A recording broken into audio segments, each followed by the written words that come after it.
defeated purposes to show you that you're worthlessness. It's surely confirmed, don't let me reaffirm this shit. You doing dirty, got you spiraling into skirmishes. The burn is permanent, hot like 1,000 furnaces. However fervent, you stay determined to work and earn it. Roll up a leaf and burn it, you feeling froggy Kermit. Don't ever disregard the power of your intuition. I'm sick as influenza, drugs can't do no influencing. Sacrifice my life for rhyming like a chosen martyr. Yours truly stay cool as a cube of frozen water. You open doors and you wanna see if they open farther. Who's closer to you than ones that pray you may falter? A+.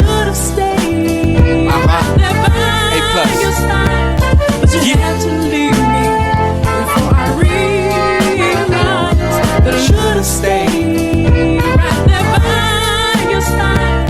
But you had to leave me before I realized that I love you. By your side, I'm the flyest of the fly. Try as you may try, no copying my design. Colluded with Cuban Jewish, I'm fluent, you knew it. Truth is, I can do this in my sleep if I so choose it. So do this for me, take your ass and make the choice to move it. I'm sorry that I had to put you through shit, but I gotta go, cause I'm on a roll. Vominos, I bend a lot of flows, spend a lot of dough on the coast. Only by that I boast, cause I'm different, omnipotent. I kick the shit that's causing you cognitive dissonance. When I arrive per the sky, no surprise. Transactions be in disguise, spreading lies. I describe that I right there by your side. A+. But you had to leave me before I realized that I should have stayed right there by your side. But you had to leave me before I realized that I love you. Amazing races, they degrade the status. They just hating cause they ain't us. I dial your tone, you need to hang up. Get your weight up, not your hate up. The flow is gracious and deadly. Spit is smoother than the medley. I'm rising up, that's how my bread be. In the oven when I'm baking. With the butter cause I'm on a roll. Like I'm on a stove, hotter though. Ballin' pro style, low profile. Go the whole mile, I'm known to show out. Don't take it lightly, they might indict me. If so, then rightly. This ain't that foolishness they be hyping. Misplacing statements, wait to penetrate the higher mind. Millions of places, but I'm right here, right by your side. Yeah. Right there by your side. A+. But you had to leave me before I realized that I should have stayed right there by your side. But you had to leave me. That shot 1NE. Welcome. You're with WOOSAWORLD Radio, and today is Think About It Tuesdays. We grumped today. We had a little break. Pardon the interruption. Miss K don't play party a little too hard for her birthday weekend. And now I am back. Okay? So today you're rocking with Miss K Don't Play here at WOOSAWORLD on the Think About It Tuesday. Our theme for the day is change. Right? Change. Think about it. We not only have the power to change our own lives, but we have the power to change others' lives. And that's so... to me, that's a breath of fresh air. I don't know about everybody else, but for me, that's a breath of fresh air.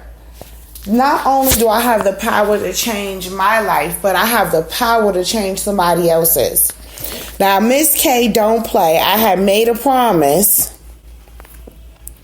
And I'm going to make good on my promise, because I promised to find you guys this about a week ago.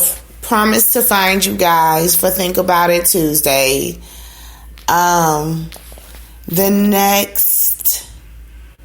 This poem I have about light. And what is our greatest fear?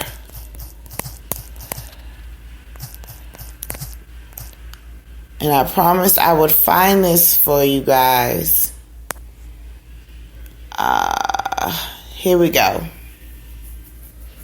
And the poem itself is called Our Greatest Fear. It's the author, it actually has been featured in Coach Carter, the movie Coach Carter. It's also been in books, segments of it everywhere. The author's name is Marianne Williamson. This is like one of my most favorite poems. And it goes as such. Our greatest fear is not that we are inadequate, but that we are powerful beyond measure. It is not our light. It is our light, not our darkness, that frightens us. We ask ourselves, who am I to be brilliant, gorgeous, handsome, talented, and fabulous? Actually, who are you not to be? You are a child of God. Your playing small does not serve the world. There is nothing enlightened about shrinking so that other people won't feel insecure around you. We were born to make manifest the glory of God within us. It is not just in some, it is in everyone. And as we let our light shine, we consciously give other people permission to do the same. As we are liberated from our fear, our presence automatically liberates others. Now, that's some powerful shit right there, y'all.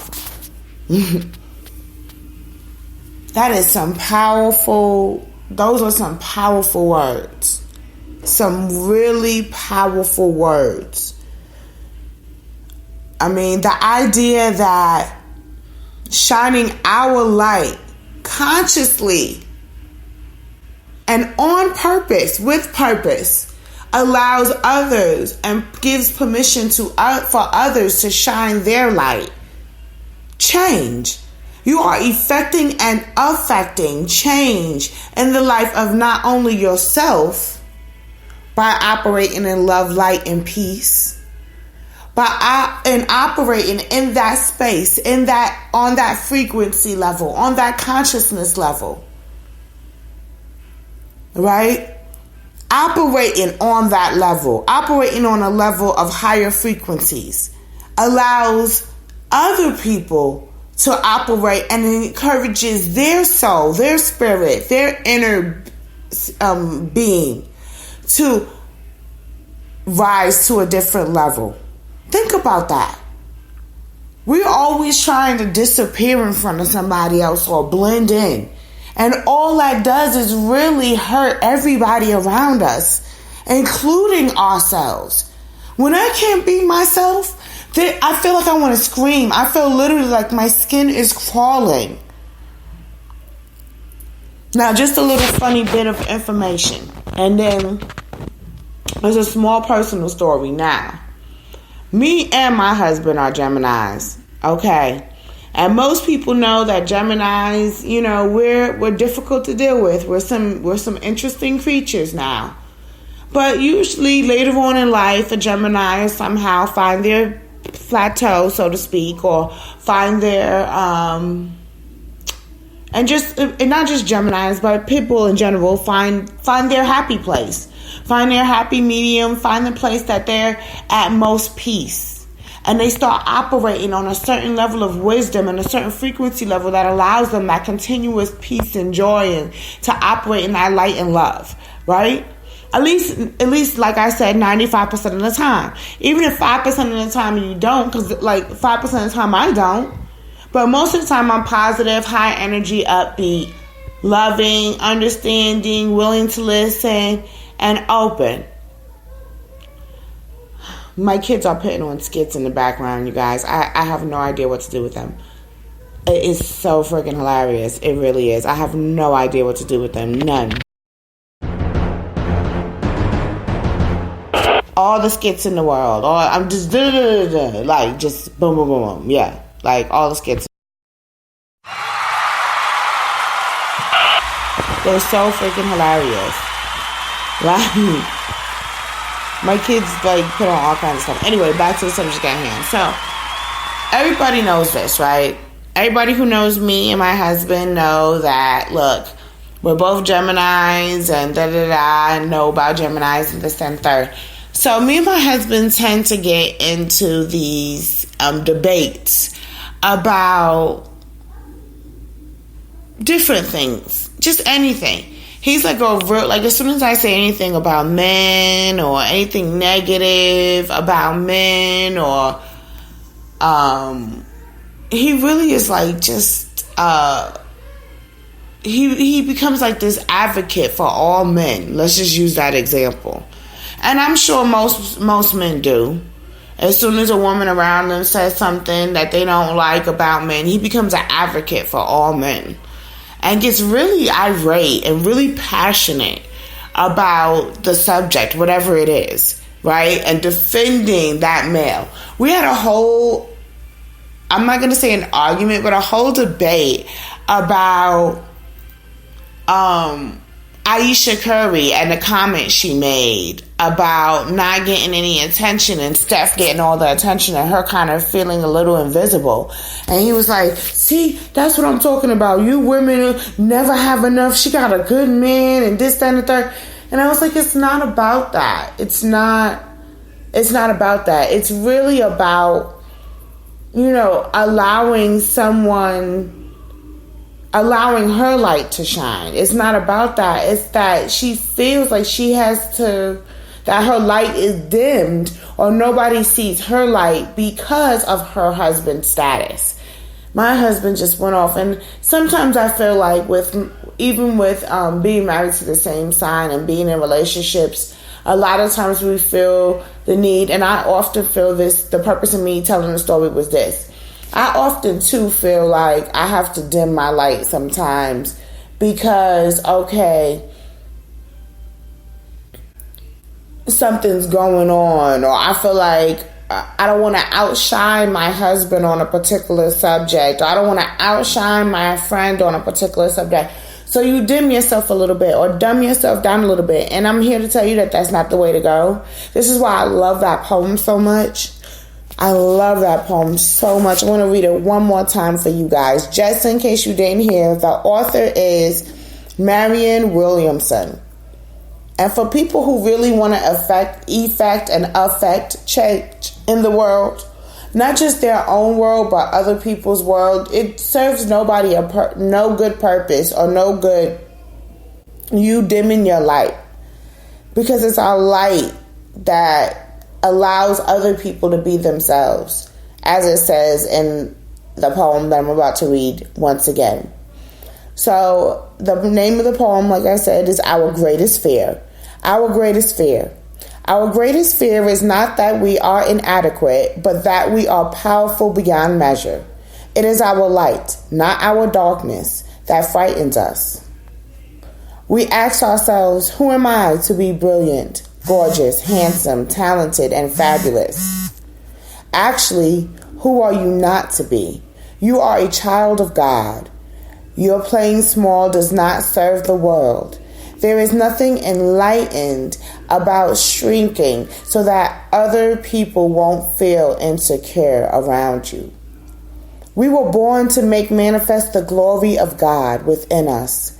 It is not just in some, it is in everyone.